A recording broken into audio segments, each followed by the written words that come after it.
ঈদুল আজহা সামনে রেখে ব্যস্ততা বেড়েছে খামারিদের। পরম যত্নে চলছে পশু পরিচর্যা। যশোরের ৮ উপজেলার বিভিন্ন খামারে নজর কাড়ছে শাহিওয়াল, সিন্ধি এবং ফ্রিজিয়ান জাতের গরু। খামারিদের দাবি গোখাদ্যের দাম বেশি, তার উপর পরিচর্যা খরচও বাড়ছে। এ অবস্থায় কাঙ্ক্ষিত দাম না পেলে লোকসান গুনতে হবে তাদের। প্রত্যেকটা বছরই তো আশা করে থাকি আমরা খামারিরা যে সারা বছর পরিচর্যা করে পরিষ্কার করে যত্ন সহকারে লালন পালন করে একটা লাভের আশায় সবাই থাকে। দুপুরবেলায় ২০ কেজি ঘাস আর আপনার ৩ কেজি বিচলি দিয়ে খাবার দিই। এদেরকে দিনে 2 বার গোসল করাই, এদেরকে সুন্দর পরিবেশে রাখি। এটা ঈদে বিক্রি করার জন্য এটাকে প্রস্তুত করতেছি। প্রতিটা জিনিসের খরচ বেড়ে গেছে, যেই কারণে একটু সংশয় আছে যে গরু পালছি, দেখা যাচ্ছে যে গরু নির্দিষ্ট দাম পায় কিনা।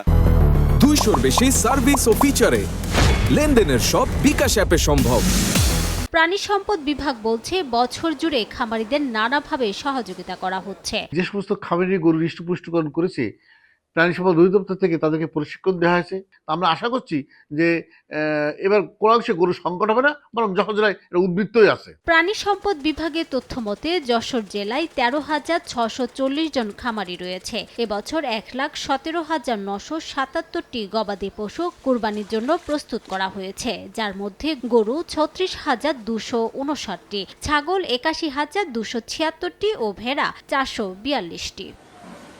সময় সংবাদ, যশোর।